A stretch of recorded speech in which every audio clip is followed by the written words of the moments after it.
Ah, there we go. Can you hear us now? Now we should be back to normal now. You have to redo that whole intro again.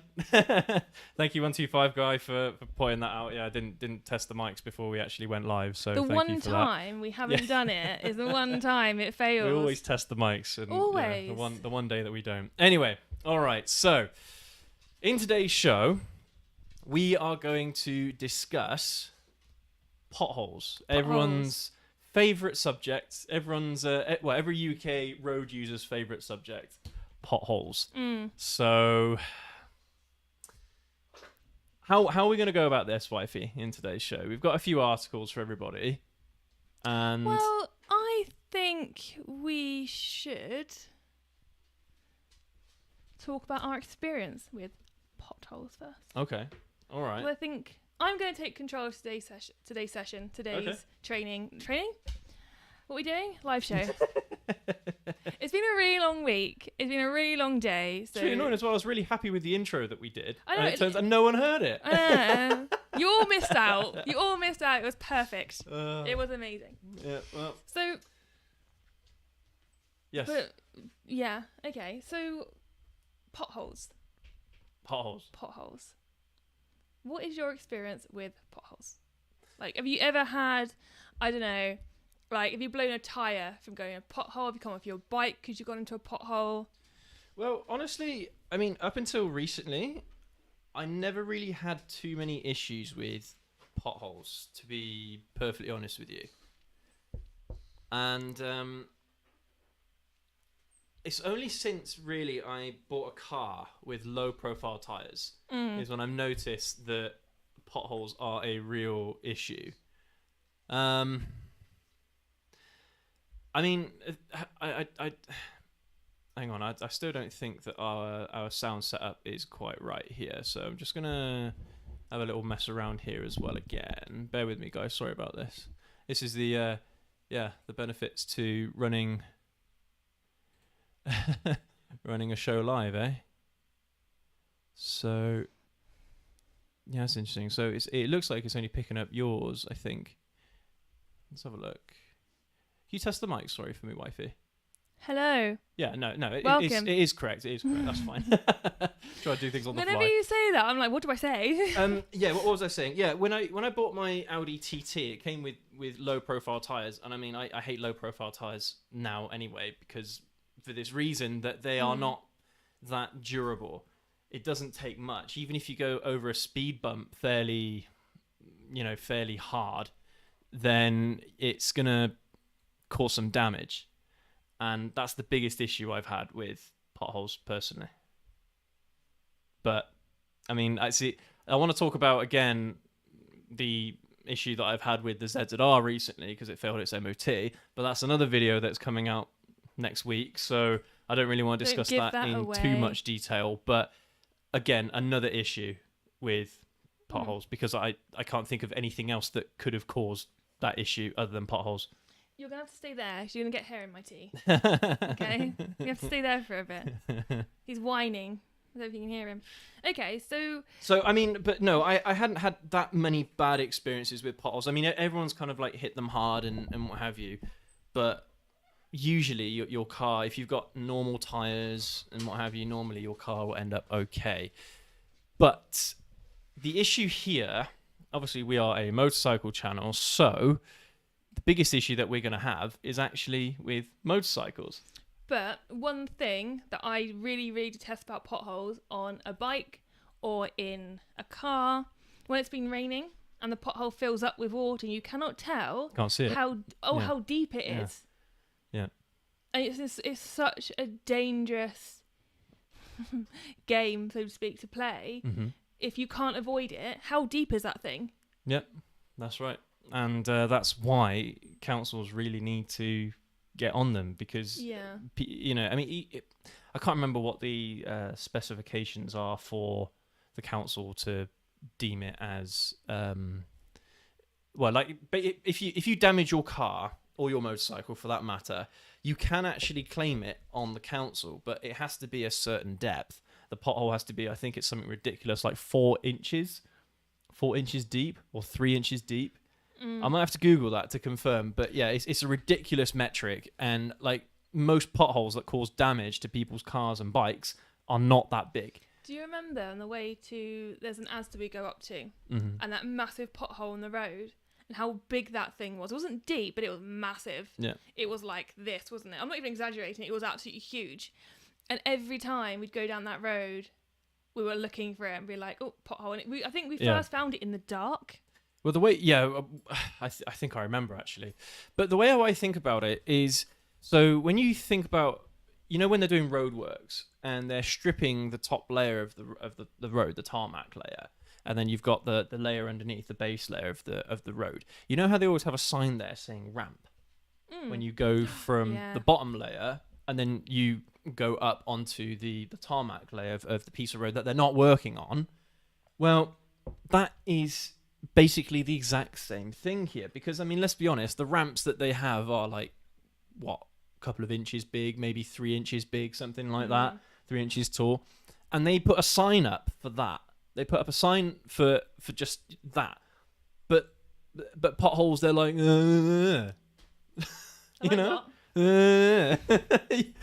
know what I'm talking about, don't you? Council are just like blasé, they don't care.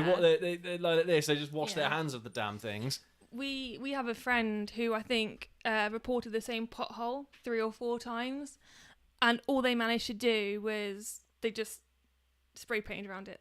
Yeah, spray to say paint around it's it. there. Yeah, I mean that didn't help. Like, that didn't help anyone. But it does mean that it's on their radar, though. It does mean that they are looking to repair it, and I suppose they want you to think it's on their radar. Well, maybe, but I bet you they've got a massive backlog of potholes that they need to fix. But he also has a low-profile car like you. Yeah, low-profile tires. Yeah. So. Yeah. Yeah. So it affects some people more than others, I think. Yeah. But that's the thing, though. I mean, depending on the severity of the pothole, and that's the thing. A pothole can be very, what's the word? Deceptive. So it might look okay to go over, but actually, that's the thing that could ruin your rims. It's the thing that can ruin your tire. Blow out your tire, and they can be very, very, very, very deceptive, and you don't know what hit you. I mean, I remember there was one time where we were traveling in my car, and we hit a pothole that I didn't even see, so it couldn't have been that big, but I didn't see it, and this is in the TT, and it rocked the whole car. I remember this. It went smash, and it was so loud. And the thing is, I don't know if it's just German cars in general, but that seems to be the case. They have pretty hard suspension as well, and so when you do hit a pothole pretty hard, you really feel it throughout the entire car. You hear it, you feel it, and yeah, it's pretty horrific.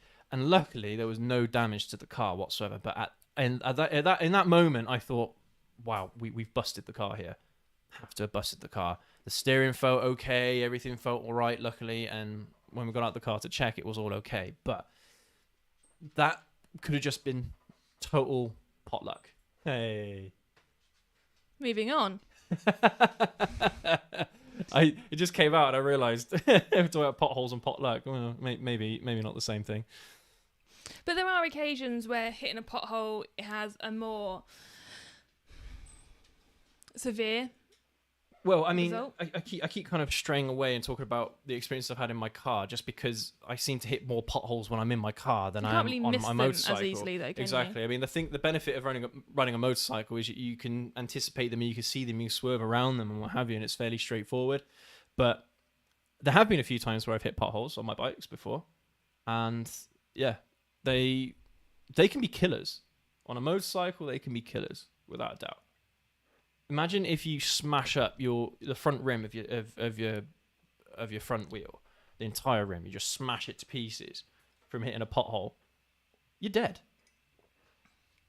You're absolutely dead. Like you're traveling at 40, 50 miles an hour, whatever. I mean, you usually see these kinds of things on country roads and what have you, because councils don't seem to maintain them anywhere near as well as other roads. And then, yeah, you end up in a bush somewhere, you're dead. Interesting you say that. So there's in this magazine, we've gone back to, this one is the Ride magazine from September this year. So it's this month's one. Mm-hmm. And it says, there's a guy here, he was on his Honda Fireblade. He was in Scotland on the A77. Apparently, it's got quite a reputation for potholes, if anyone knows it. He says that he went to overtake a couple of cars. He had plenty of vision for about 500 or 600 yards, so he pulled out, did the overtake. As he pulled in, he then hit a pothole. He went to hospital. They x-rayed and scanned him, found he had cracked hip. Cracked hip. Dog, what are you doing? Is he being a pain? Yeah. A broken finger on his left hand, where the bars came round and smashed into his fingers. And basically the bike was not in a very good condition afterwards. And just after this guy nearly died, then the pothole was filled in. Yeah. Your mic was on that key there. Oh, was that why that thing kept coming up? Yeah. I kept clicking off it. Yeah, no, it's just the mic stands. It was on one of the wifey's keyboard keys for a Surface there. So they're saying here that 1 in 5 motorcyclists have claimed to have an accident or a sustained damage to their bike as a result of hitting a pothole, and just over 79%. It's all right, carry on. 79% of those answering also agreed there are a lot of potholes in their area. Yeah, so they're saying there's like quite a lot. Over half of those people said there is. Excuse me. What the heck are you doing? The dog's causing havoc in here. He found a treat bag somewhere in our little studio. Must have fallen off somewhere. Oh my god! What's going on? You can tell it's live. This is a train wreck. We're really sorry about this, guys. Really sorry. The dog has just destroyed the studio.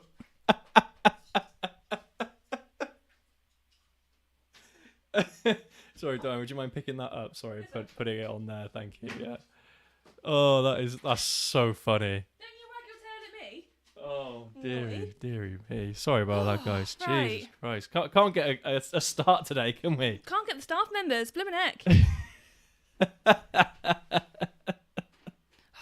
Well, he's probably hungry. He does this when he's hungry. Yeah, he's just a pain. You are, aren't you? Absolute pain. You have But to there you chill. go.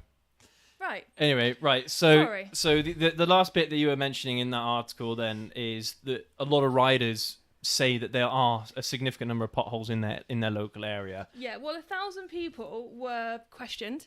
Yeah. And is my mic still working? Yeah. It's on. Yeah. And 79% of those 1,000 said there is a ridiculous amount of potholes in their area. But did the questionnaire actually was it specific at all about how many potholes someone thinks that they've seen in their local area, say like 5 minutes away from where they live or something like that? I have no idea. Yeah.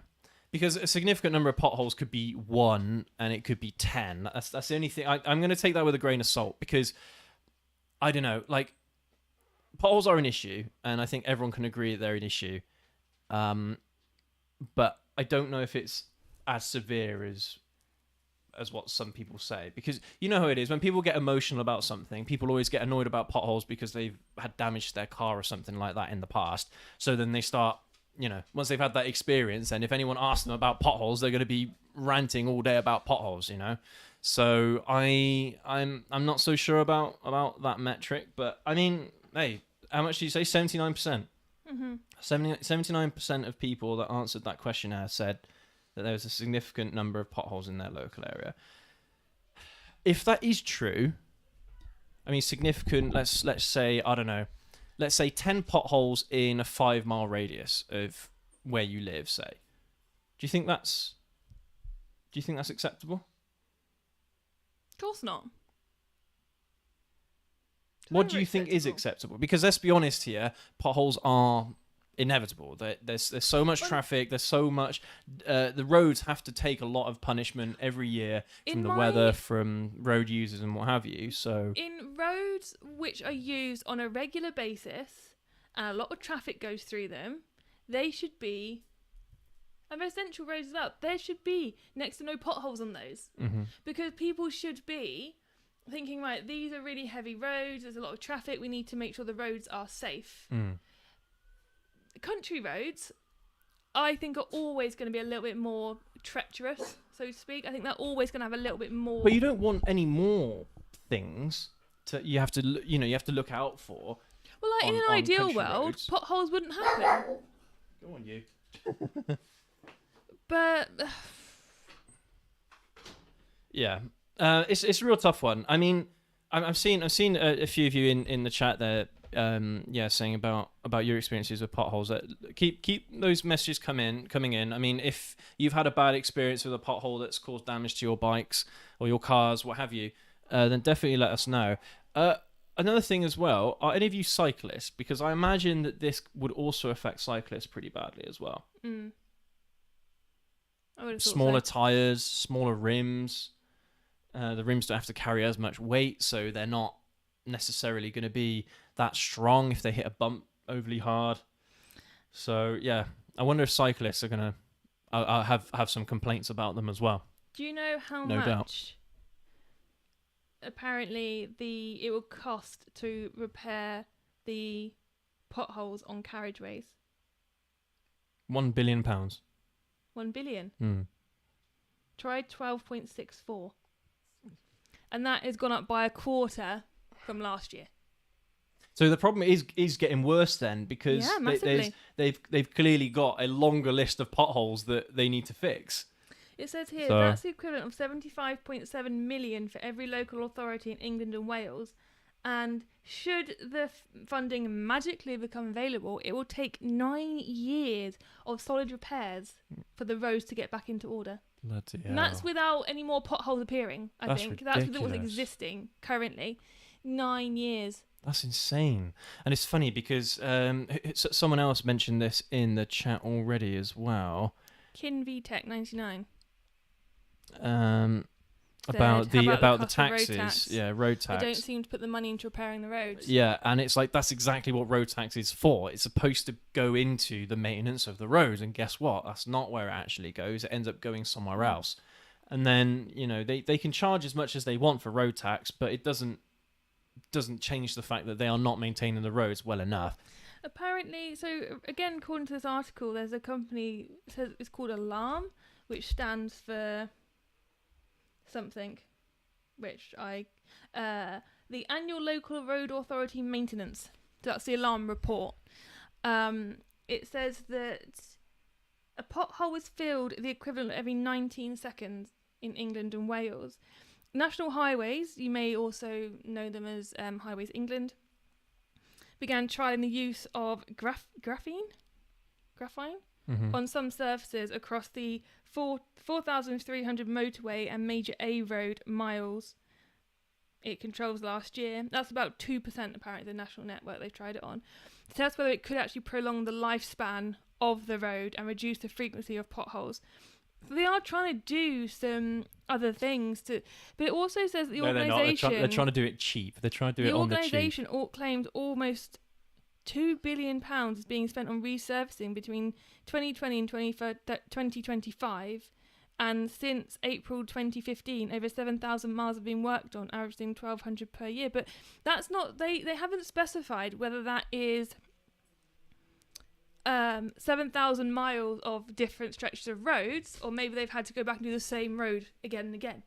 It doesn't tell you that. Yeah, I'm sure that a lot of you lot have seen it as well in the past. How many of you have gone down a road, you've seen that a pothole has been there for ages, it gets fixed, and then within a couple of months it's opened up again, all because they tried doing it on the cheap. They didn't do it the right way, and then the councils end up just relaying the whole damn road again because the potholes just keep coming back. They keep on having to spend loads and loads of money trying to fix the same potholes every single year. It's because they don't do it right. And then, they just cause loads of disruption anyway for everybody because they have to close the road off to actually lay the roads down properly. And it's like, if they just spent the money that they needed to right at the beginning to get the potholes fixed right there and then, a lot of these wouldn't come back. Honestly. And I'm sure that it's... because how many potholes do you guys see on motorways? I don't know about you, but I don't see many potholes on motorways. Do you see potholes on motorways? Don't really use motorways very often. I've maybe only seen, I don't know, one or two, maybe in the last 5 years, maybe one or two potholes on motorways. So what material are they using for the motorways? Why can't they use the exact same material on the motorways on every other road? They clearly don't. But yeah, it's just, again, it's just one of those things. The councils are trying to save themselves a bit of money. I was watching a video on you're not going to know this YouTube channel, but it's was it no, it wasn't ForgottenWeapons.com. It was Mega Projects. I know who they are. A channel called Mega Projects, and they were talking about the SA-80, the standard military rifle the rifle family that the British military have at the moment, and it's like regarded as the worst rifle ever, basically, that's in use today. Even though a lot of soldiers nowadays say it's okay and all that, it's the typical thing where the British government will invest money in something. They'll say, right, we need a company to manufacture this at the cheapest possible cost, and we'll just take it as is, basically. So they spent a load of money acquiring all these firearms, and then they end up giving them to their soldiers. And then the first Gulf War, they realised how rubbish they were. And then so they end up sending them to Heckler and Koch, who had to basically remanufacture a lot of the components of the guns. And again, an added cost, which the UK government didn't want to pay to begin with. And now the rifles are all right. But my point is that if they just spent the right amount of money from the get-go, they actually have a decent product. It's no different to this stuff. But it's public sector. It's always the same with public sector. They want to do things on the cheap, but they don't do it right on the cheap. There's ways of cutting costs and what have you, but this isn't it. It's the wrong way. This isn't it. And when it's costing road users money every single year, I mean, that's a metric, actually. It's to try and figure out how much money everyday road users have to spend to getting their vehicles fixed because of potholes. You know? Like, true. I imagine that would be a lot of money every year from just regular people. Yeah. Imagine how much money people could save. And I suppose it's a similar argument with things like nails and stuff like that. We always go to our local tip, and we're always worried about popping tires because it's happened so many times in the past where we've had to just get a new tire put on because of some piece of metal or something like that has pierced the rubber, and the tire's unusable after that. And luckily the past few years it hasn't happened, but there was a period in time where literally if we go to the tip once a year, every single year without fail we'd have to replace one tire after that trip. Yeah, silly, but there you go. That's again, that's how it goes, I think. But let's have a look here, see what you guys are up to. Yeah, good. Yeah. King VTech 99. How about the cost of road tax? They don't seem to put the money into repairing the roads. Yeah. It's a disgrace. It really is. That 125 guy hit a pothole when I was 17. Came off and sliced my hand open. Man, you've been through the wars, 125 guy. You really have. I mean, because we reacted to your crash the other day as well. Man, it's rough. I feel like we could have a whole live show just talking about people's injuries on bikes, and I don't think it fits from things that are outside of their control. Yeah, silly things. Yeah, I think we have a whole live show about it. Absolutely. Yeah, crazy. I'm surprised all this stuff hasn't put you off riding either, which is good. 125 guy. If you graffiti round them, then the council will sort them sooner. Is that a myth? Do you actually think that they'll do that? I don't know. Go and draw something unsightly around them. You know what I mean? And we will find out when all these road. I don't want to say the word. The road things start popping out. All these phalluses. That's it. All the phalluses start showing up. Appearing around potholes. Maybe then they'll look to clear them that's up funny. That's funny. So I have to try. Hardcore's D. The time of year as well, I tend to find more potholes in the winter/spring. Yeah, that's... we haven't discussed how potholes form, but a lot of them form because of rainwater seeping into cracks in the road, and then the winter during the winter the water freezes and then it expands inside the crevices, and that's what basically lifts the tarmac off the road, and that's what causes the potholes. And then you can imagine that if it keeps happening over a period of, say, a few months, how much damage it could cause to just one piece of road. Imagine if you get warm enough weather for it to rain, then cold enough weather in the evenings for it to freeze, and then that's how it keeps on happening. But again, that all comes down to the materials they use on the roads. If they use more durable materials to actually lay the roads down to begin with, it wouldn't happen. Yeah, no, you're right. It wouldn't happen. But because there are roads like that, there are roads like motorways that doesn't affect them as much. So I just don't get it. But it's probably because the motorways are paid for by the central government instead of local councils, and local councils are responsible for all their local roads, aren't they? Probably. I don't know. Maybe I'm talking about my arse there, but Hardcore's D.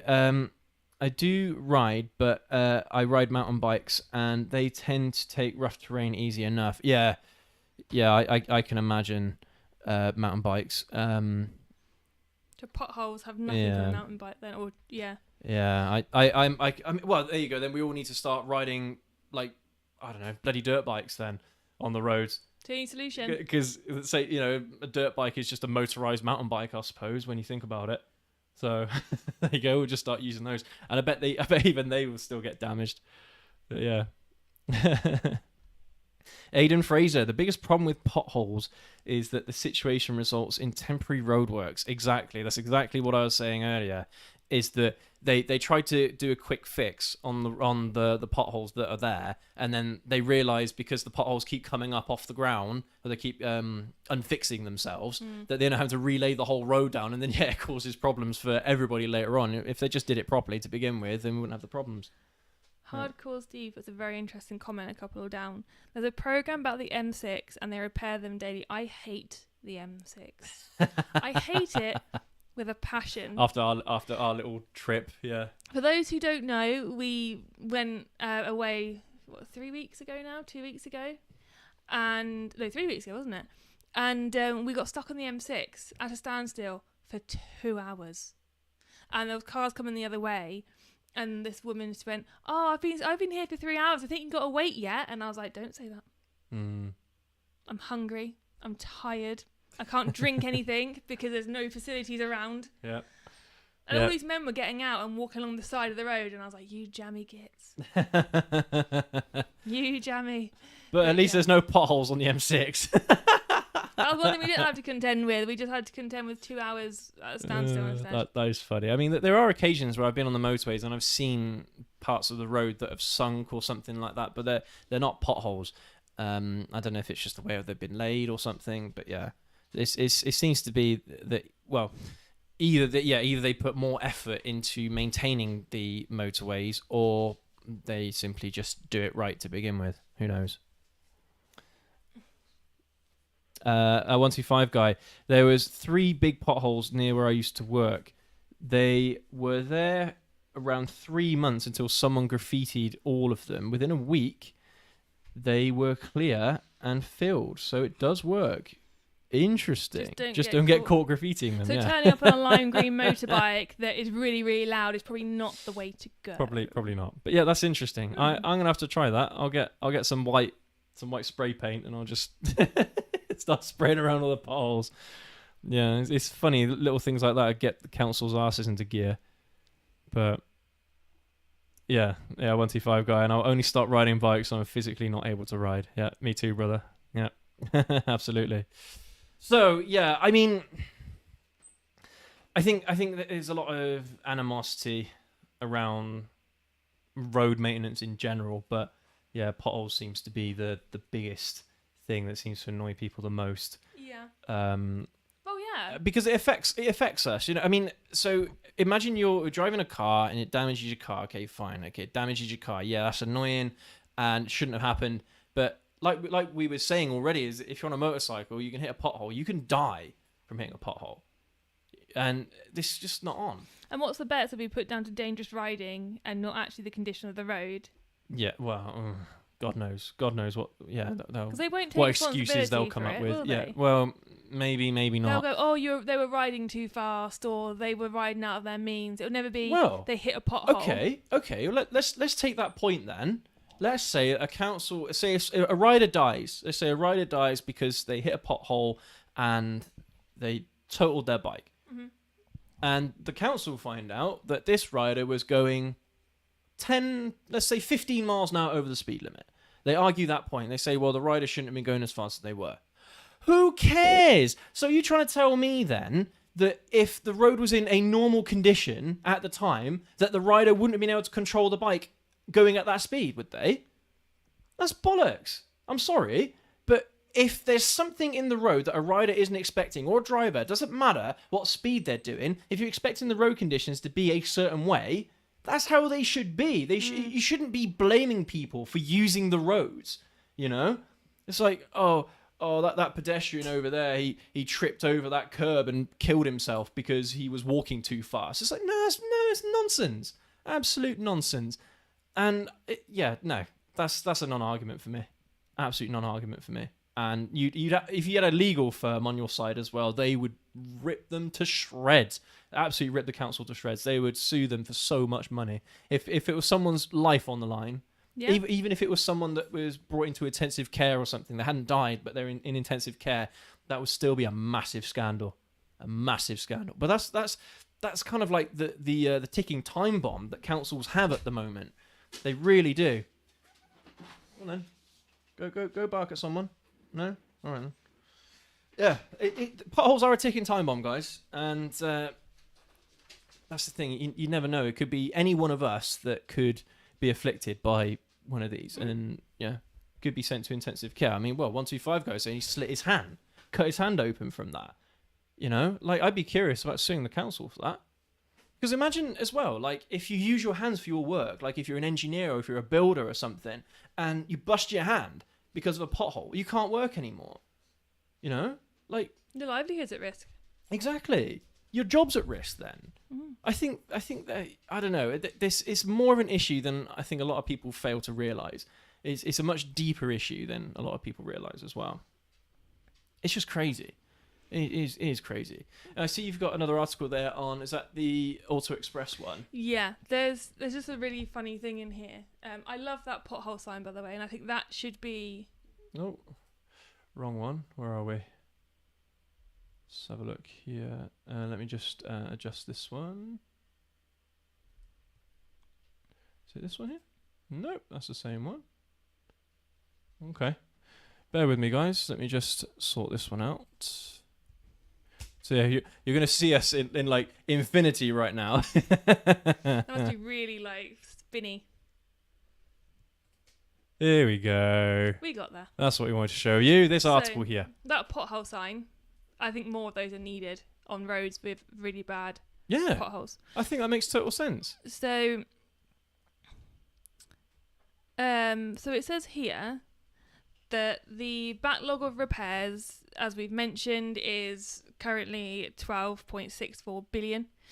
The Asphalt Industry Alliance, the AIA's annual alarm report, says that despite an average rise in highway maintenance budgets of 4% last year, the amount being spent on resurfacing is down as council highway engineers direct funds to filling potholes.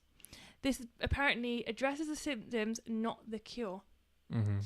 And it then says they have a legal responsibility to keep our roads safe, but flat funding allocations of carriageway maintenance in real terms and rising costs means they have to make difficult choices about keeping their networks open and safe today versus improving structural resilience for today and tomorrow. A little bit further down, there's a section where you are, but next to that ad. Oh, this one here. No, next ad down, sorry. That one. This one. Above, yeah, that. Anti-pothole campaigner Mark Morrill, aka Mr. Pothole, reflects the views of many drivers when he said it's the Great British Roads rip-off where motorists pay tens of billions in all forms of taxation, while our road network is failing at an alarming rate. UK drivers incur billions in damage to vehicles as a result of potholes Billions. and defects with very little chance of compensation if they claim. Mm-hmm. Something needs to change now with proper levels of funding road surfaces. See, the thing that I think councils don't fail to realise is people aren't just dependent on the roads for getting around. Businesses, enterprises are dependent on the roads to maintain their business, to keep their businesses open. If roads aren't open, or if roads aren't fit for purpose, they lose their business. Simple as that. To put it into perspective, the RAC have actually given some, if you just scroll down a little bit, some statistics.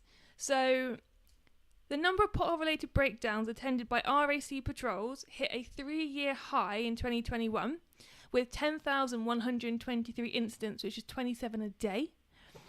RAC customers experienced 19% more breakdowns caused by broken suspension springs, distorted wheels and damaged shock absorbers in 2021 than 2020, and 10% more than in 2019. This is real data. This is a company that specialises in going out and helping people that are broken down on the side of the road. This isn't fake. There's a bit at the bottom about the types of breakdowns represented. So these were 1.5% of all call-outs throughout the year. In 2020, it was 1.2. So it went up by 0.3% in a year. I'm not going to go through all the other figures because you don't want to hear me talking figures, but that's, yeah. You can't argue against it. And this is coming from the company who goes and picks these people up and looks at their car and says... You can't argue against it. There is no argument to be found here, It is an issue, it is a problem, and it's getting worse. But councils don't seem to listen. They don't seem to listen to anyone, However... There is another article. This is the RAC article, yeah. Yeah, and this is, again, by RAC. So... It says, if you just scroll down a little bit, the government has announced that it will be introducing new measures to penalise companies responsible for leaving potholes on the country's roads after carrying out street works. So, but then what they're saying then is that so councils aren't to blame here. Yes, they are. The councils are responsible for maintaining the roads. If they want to subcontract it out to a company to do it, that's fine, but they have to chase them. They have to make sure they're doing the job and they're doing the job right. No, it still falls on the council here for me. I know, but what they're saying is if someone goes out to work on a bit of road and they leave potholes behind, they're going to be charged and fined for doing that. But still, it's not a solution, but that's not a deterrent. I mean, how many council members are going to be walking around spotting potholes saying, "Oh, that's not fixed, that's not fixed, that's not fixed"? None of them are. But it's not people going around and fixing potholes. That's not what they're saying. No, then what are they saying then? They're saying if companies are out working on the roads and behind them they're leaving potholes, which they've created, they're going to get fined. They're not companies going on and filling in potholes. But it doesn't... Yeah, they're the same people. They're the same companies. The same companies that work on the roads are the same ones that fill in potholes. That's what I'm trying to say to you. That's why it's still the council's responsibility. They can't just wash their hands of it. But it could be people going along and putting up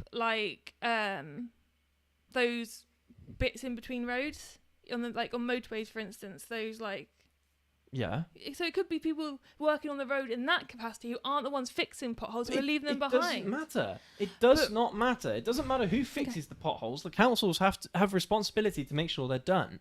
That's my argument. That's what I'm trying to say here. It doesn't matter who fixes it as long as it gets fixed and gets done properly.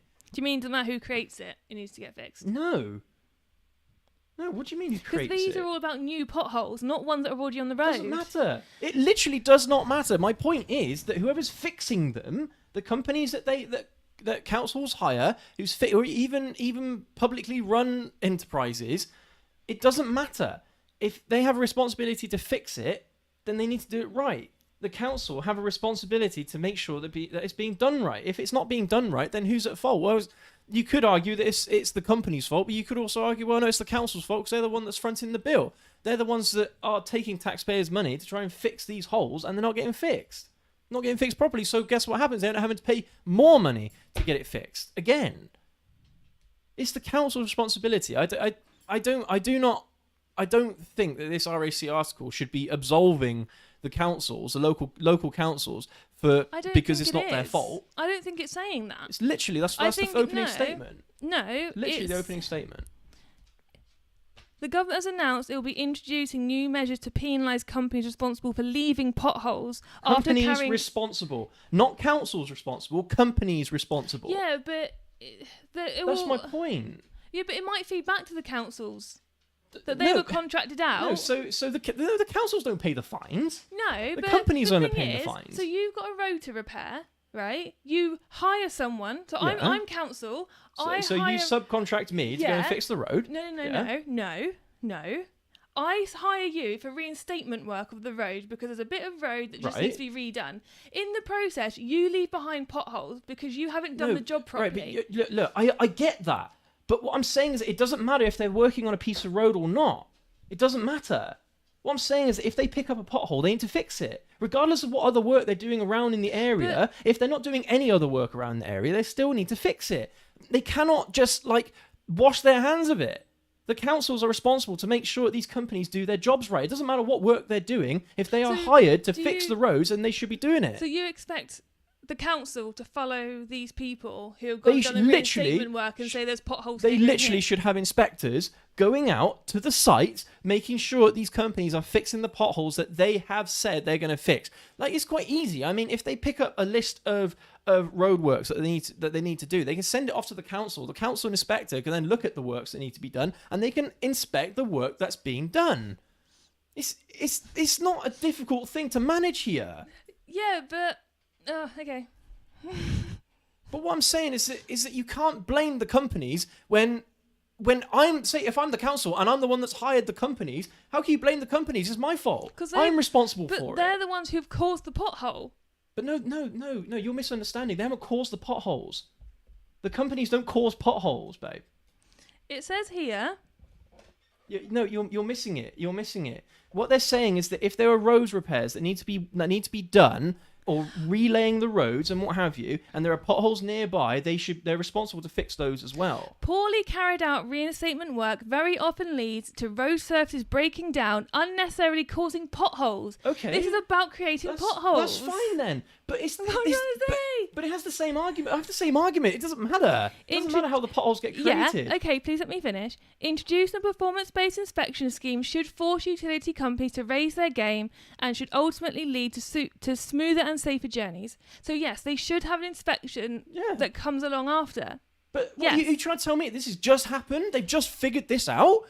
I'm sorry, but this is something that they could have figured out 50, 60, 100 years ago, whenever they started building the roads, But I don't know. Anyway, it doesn't. The technicalities don't matter. The point is still the same here. That you can't absolve the local councils. You can't say, oh, it's the companies that are fixing the roads, so it's their fault. No, it's not. It's the council's fault for not enforcing the works that need to be done. But you know what's going to happen? The council's going to go, well, I contracted you out. You caused the pothole. I'm not paying the fine for it because you caused it. Yeah, but it's not about the fine. It's about the added cost that the council is going to have to find again to get the pothole fixed again. But it all ties into that, isn't it? The council's not going to be like, we're going to pay to fix the pothole. You caused it, you fix it. Well, ideally that's what would happen. But that's the thing. If a company is contracted to do this work, it doesn't matter. The company is still making money. Yeah. It makes no difference to them. Think about it from a private enterprise's perspective. They want to do the jobs as cheaply as possible, so you subcontract them and you get the company that can do it the cheapest. It's like, okay, fine, good. The council will save some taxpayers' money, great. But then the company go in and fix the road, or they cause more damage to the road, and then an inspector comes along. They find that this damage has happened, or they haven't fixed it properly, haven't done the work properly. Well, are the company going to be out of pocket then because the council's going to turn around and say, no, you have to do it again? I don't know if they would. The council will probably just end up spending more money on another company to do it again rather than getting the same company to do it again. Because, let's be honest, once you have one company that's done a rubbish job, how many of you have done an extension on your house or something like that, or had a bathroom fitted and there was this cowboy builder that did it? It's the same thing. The same thing. You don't use the same person to fix a problem if they cause it to begin with. You get someone else to do it. Someone else that you trust. I'm saying this from knowledge and not from guessing, so you can't contradict me here. Oh, I bet I can. That's a challenge accepted. No, you actually can't because you have no experience in this. So calm yourself, take a deep breath, and maybe sit back from the mic. You're deafening everyone. No, I'm not. No, I'm not. I've actually got my volume turned Oh, have down. you? I'll turn it down a bit more then. Go on then. What's your point? What's your point then? The point I can't contradict you. A lot of places, like national highways Yeah. and the councils, Yeah. have a set list of contractors that they use Yeah. over and over and over again. Yeah. So they won't necessarily be like, oh, that person's not done it right, I'm going to get someone else. They will have reputable contractors that they use. Reputable. Companies that have got reputation and known for doing a good job. So you trying to tell me then that the same company that works on motorways are the same companies that work on other roads? Yeah, they will. No, Then how is the quality of work so different? I don't know. Exactly. But there's dots that are misaligned here. There's an issue. There's an issue. No one can argue there's an issue here. But it might be that, right, okay, so I'm hiring you and I'm going to say you have 2 weeks to fix this piece of... 2 weeks, more like 2 years. To fix this country road. But you can have from spring 2020 to spring 2023 to fix this motorway. Mm-hmm. That's got to be a factor. Where people What do you mean? So people are being given more time to fix motorways than they are country roads, maybe, let's say. Well, no, The contracts might be longer. Either it's that, or I think it was someone in the chat. I can't remember who it was, but they said that the motorways are maintained more regularly. They have people that actually go out every single day to work on the motorways. So you could say that it's literally because they got people working there 24/7 on motorways. We are speculating a little bit here. Not on. Yeah, but this is all speculation. I mean, the thing is though, is that people have identified a problem and no one's fixing it. So everyone's, got their opinions. Everyone's going to start thinking about, well, where is the problem, and how and why isn't it getting sorted? Because they're patching. But patching should still work, though. But it's not a long-term solution. Well, no, but it can be. That's what I'm trying to say. If they do it right to begin with, if they do the patchwork correctly to begin with, it still lasts it should last the same the lifespan of the road. When they have to relay the road again in 20 years time, that's how long the patch should last for. But it doesn't. They don't last that long. It said in here on one of those articles, on average, a road is not resurfaced. It's resurfaced once every 70 years. 70 years. Yeah. So 70 years. patch for 70 years. That's like expect the plaster to stay after 3 days and pound a shower. It's concrete. Is it? So it's not Play-Doh? Either that, or roads need to be laid in half that time. In 30 years, maybe. 35 years. But they're going to argue then we're going to have to double the cost. Well, yeah. But if that's what it takes to get it done right. That's the thing. I mean, let's take your argument for example, and we're working on patches. So let's work out how much money is spent on patches every single year over the next 70 years on a piece of road, like in the lifespan of the road, basically, when they have to relay it. Do you think that the cost of relaying the road, say in 30 years, half the time, or 35 years, is going to be more than the cost of 70 years of patching that same road? I don't know. Exactly. And if you work that out and you actually find that, okay, well, the cost of just relaying the whole damn road again in half the lifespan is more cost effective, and that's the right thing to do. So you're saying that if they lay the roads every 35 years, there'll be better quality roads, theoretically, and less potholes. Ideally, yeah. But what happens? So what? But again, it all depends if they do it right, though. Again. Well, yeah, but if they do it right to begin with. If they have every 35 years, they're going to go, well, we've just relayed that. Let's not worry about these potholes so much. Well, no, but that's what I mean, is that the damage to the road shouldn't be as significant if you do the job right to begin with. That's what I'm saying. If you lay the roads right correctly, with the right materials, with durable materials, not cheap materials, durable materials, then potholes shouldn't be as big of an issue. If is a rather big word. Yeah, but it's always what ifs, isn't it? But the main factor here that a lot of councils go on is budget. Who can do it the cheapest, when that's not necessarily the right way, because over the lifespan of a particular road, they might actually find themselves spending more money on that road than if you just got it done right to begin with. That's my point. The issue with relaying roads all the time, every 30 years, is that people get stuck in traffic. That's the biggest issue. That's why patching, I actually think patching is a good thing. They should be patching the roads. They shouldn't be relaying roads every 35 years. They shouldn't be doing that. But they should be patching it correctly. Even if it means, like, they usually patch, like, a section of the road, like this big, for example. Instead of patching that particular section, dig up the road along the entire length of the road, and then relay that entire piece of road, just that section. So the diameter of the hole, but lengthen it all along the road, across the entire length of the road. That'll be a more permanent fix. But again, it's more expensive.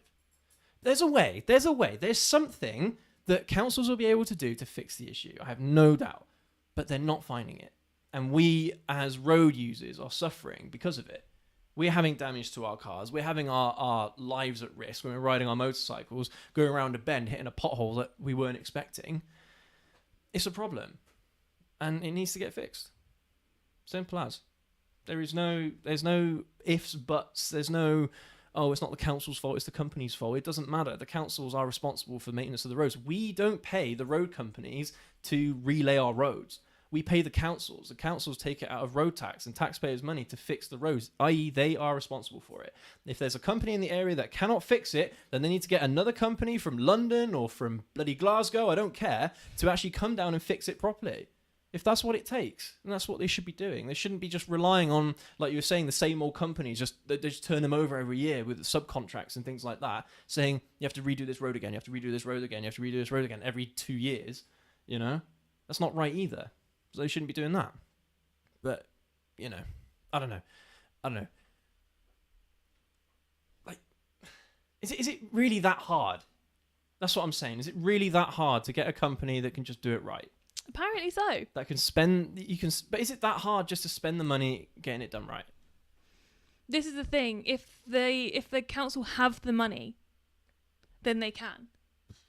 But that's another factor, that if the government's not sharing, if the government haven't got this 12.64 billion to give a portion to every council, how's the council going to do it? The problem is they haven't got a choice.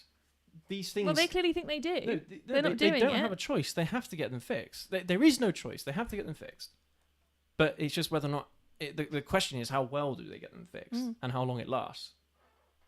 So, yeah, pretty big debate, pretty long debate, and it's like I don't know. Like, when I think about these things, I just think about all the ways how they could be doing things, and when I see that they're not doing them in a certain way, it makes me angry. Well, yeah, that's fair. Like, let's go back to the bathroom fitter example again. Like, you want to get it done right because it's your home. You want to get it done right. You don't want to have to keep paying someone else to come in and fix and sort out what someone else has messed up. Well, same things happened with my mum and dad's house. What they had a new bathroom fitted and they had an extension done in their house, and no one can do it right. No one can do it right. And they've spent a fortune on people who have tried to do it right, but they end up having to pay them anyway because they come out and tried to do the job when they couldn't have done it to begin with because they didn't have the tools, they didn't have the experience, they didn't have the know-how.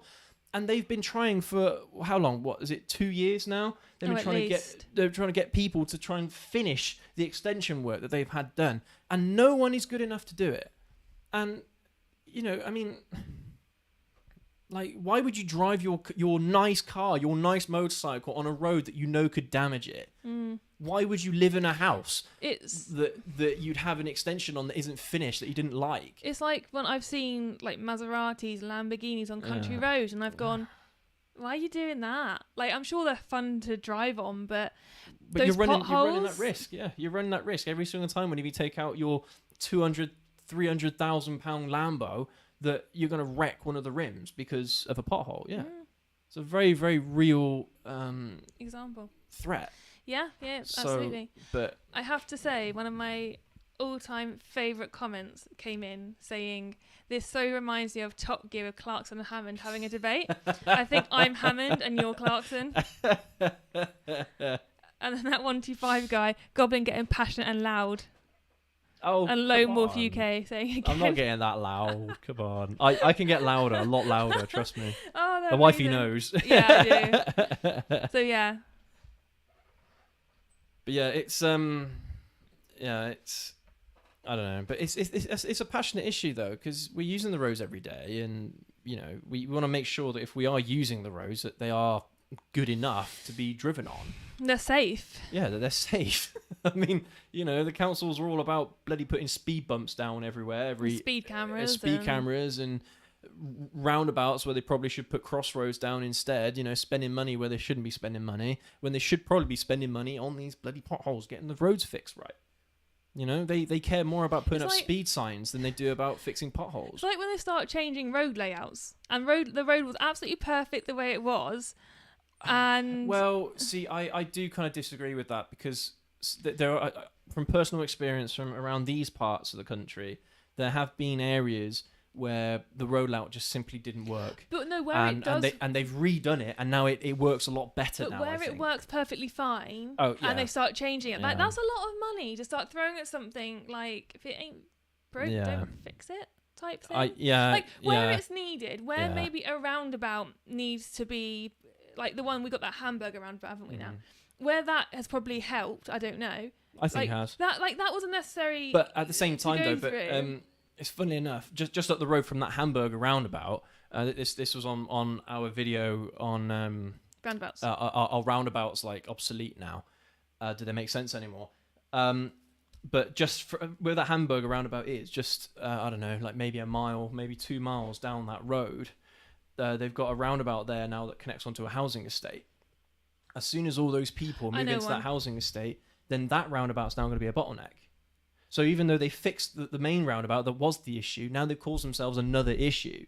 Unless they somehow manage to find another way of connecting the estate to the main roads elsewhere, that's going to be a big bottleneck as well. And so councils kind of shoot themselves in the foot. So they made a solution and then caused an issue off the bat. And that's the way it goes. That's what I'm saying. It's like they're putting money into something in occasion that they don't need to throw money at. Whereas along that road, there is potholes, which really could have been dealt with.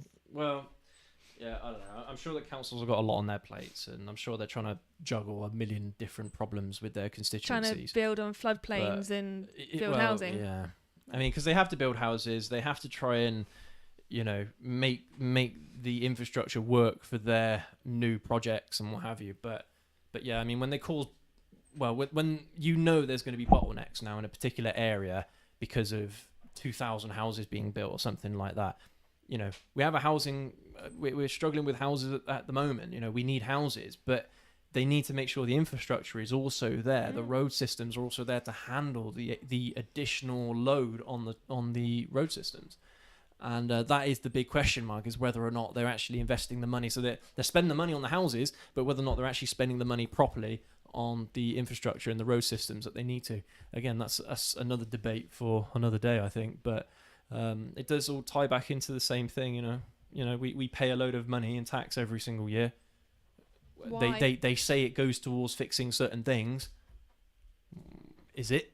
Where is it going? Well, I think we all know that road tax doesn't go in maintaining the roads. It goes towards paying pensions and things like that, because that's the only revenue that they have for paying pensions. But it's a ridiculous situation, and I mean, maybe it would require like a big shift at the top level of government before it actually filtered down. Yeah, makes a difference down on the local level. But anyway, yeah, that's a whole new debate for another day.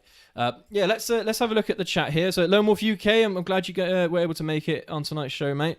Lone Wolf UK, pothole used to be real bad in Kendal. Now it's oversized speed bumps. Oh, funny, I can't believe it. We're on the same wavelength, you and I. We're talking about that as well. Recently hit one of these at 15 miles an hour, whacked my plums into the tank. Oh, yes, sorry. I remember you telling me about that. I shouldn't laugh. Oh, that sounds really bad.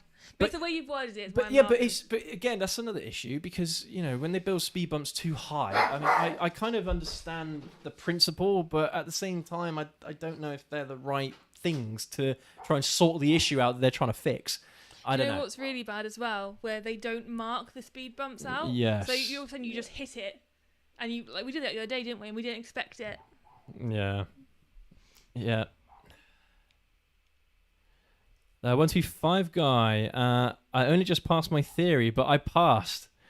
Oh, good. I'm glad you got your theory test done, mate. Well done. Let us know when you're planning to get your module 1 and mod 2 done.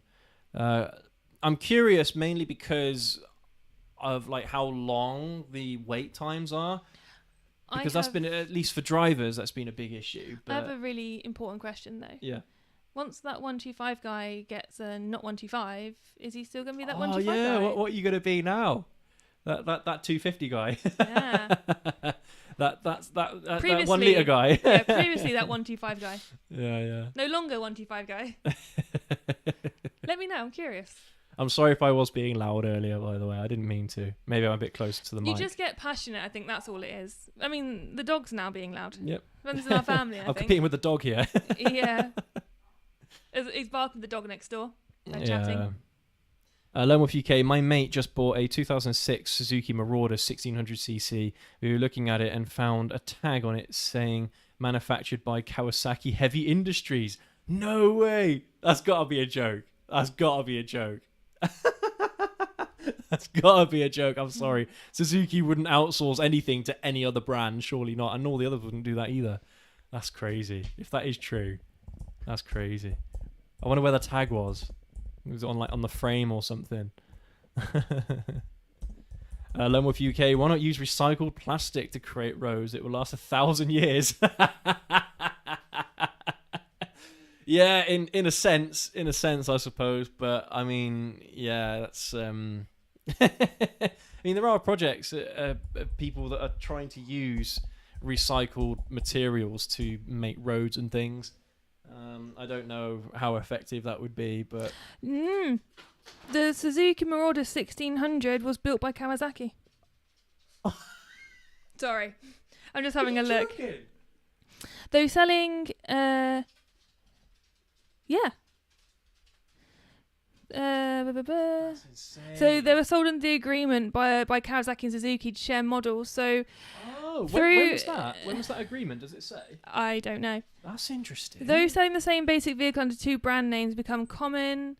Apparently it was the first time two major motorcycle brands shared models was when Kawasaki and Suzuki announced they would do so a few years ago, began with the same version of the dirt bike.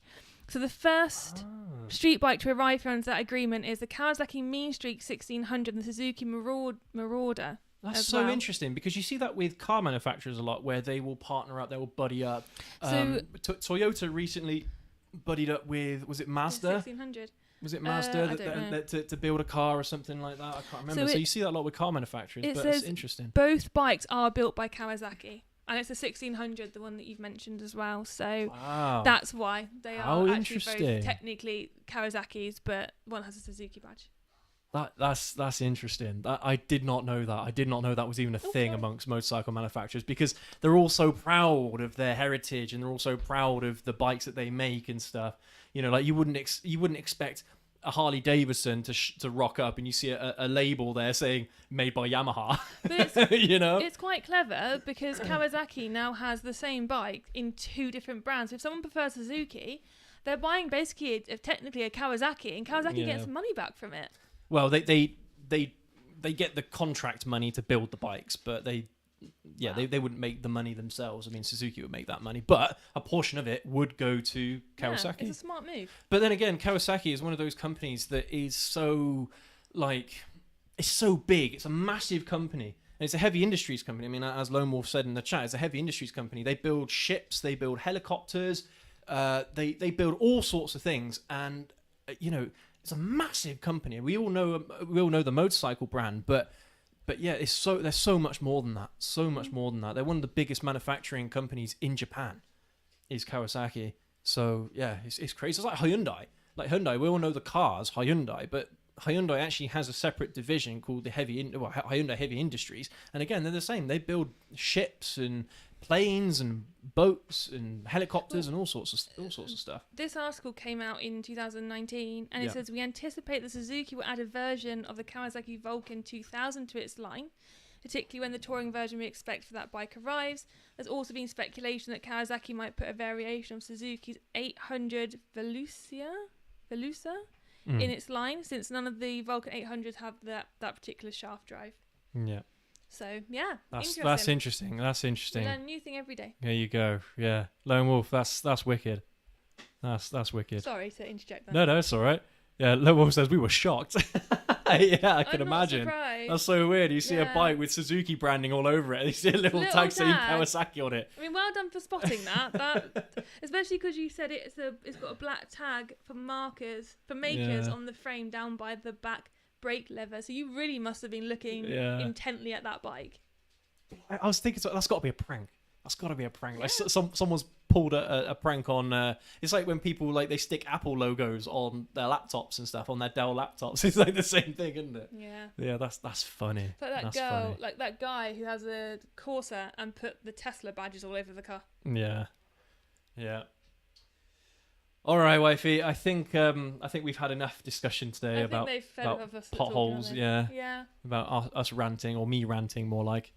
But thank you ever so much for all of you watching today's show, and thank you again right at the very beginning for telling us about the sound. I would have carried on otherwise, probably. Yeah. Well, to be fair, I did pick it up as soon as 125 guy actually mentioned it. I did pick it up on the monitor. So, but yeah, thank you for mentioning it, and thank you for working with us today. We've had a few accidents, namely with the dog crashing our studio, but. This is how you know it's live. Exactly, yeah. I mean, that's kind of what happens when you're running a live show, and I don't know. We try to take it in our stride a little bit, and it happened. There's nothing you can do about it. Yeah, but tomorrow's video is going to be very, very exciting. Yeah. We've been working on this video for a long time. About 3 weeks. Best part of a month. Yeah. And I was working on it all day yesterday, from 9 o'clock in the morning all the way until I think 1 o'clock in the evening, to try and get it finished for tomorrow.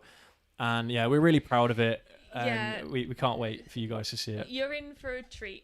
It's a really good video, something different that we've not done before. So let us know what you think. And it's a video that I've been wanting to make for a long time, or that this format of video is what I've been wanting to make for a long time. We've got a load more ideas of how we can do a very similar thing, but totally different.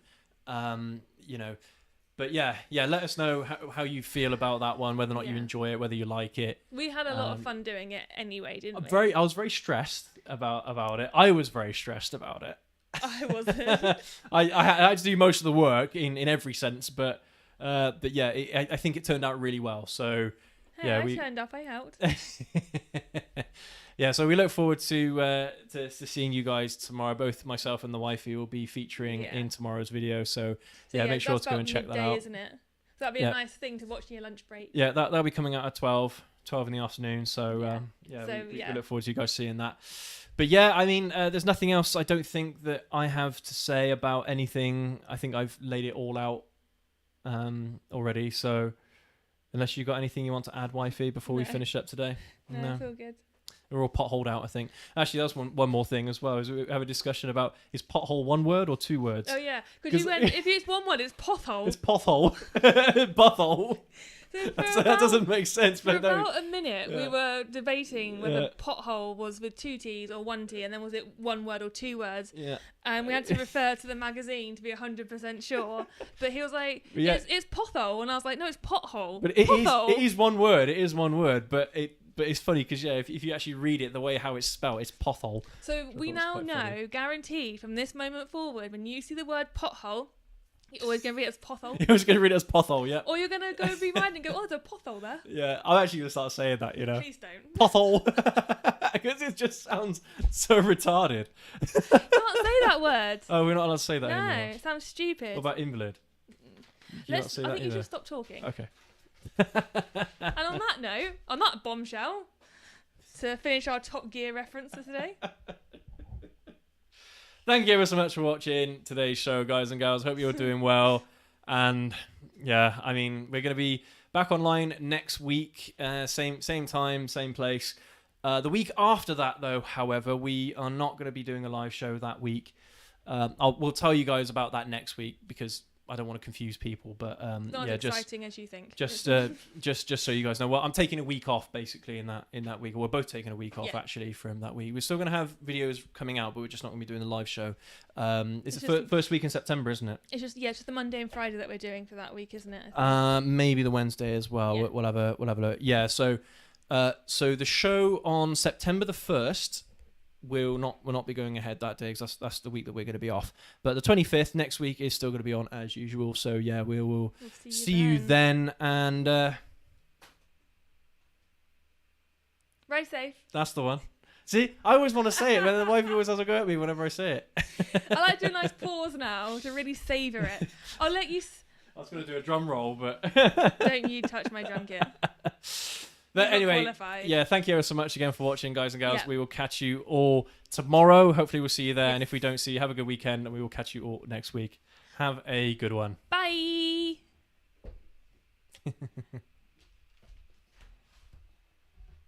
I'm sweating, you know. I think everyone wanted to know here. that. Very warm. You're like a mole man. A mole man? Like, you live underground. You're just so sweaty all the time. I don't know why I'm so warm at the moment. It's not even that warm outside today. Yeah, mental. Mental. Oh, 125 I'll be keeping Ruby. Ruby for a few years after the full test. Bike. Yeah, the bike, yeah. Nice. That's good. Yeah, that's what I did as well. I did the same thing. When I got my full license, I kept my 125. Well, I kept it whilst I was doing A2. Whilst I was technically on A2, I kept that bike during those years. I think at the time it was only 2 years you had to be on A2 for, and then you could be on a full license. So I was just like, sod it, I'll just keep my 125 for 2 extra years. That's what I did, and then yeah, that's when I got my ER6 after that. Yeah.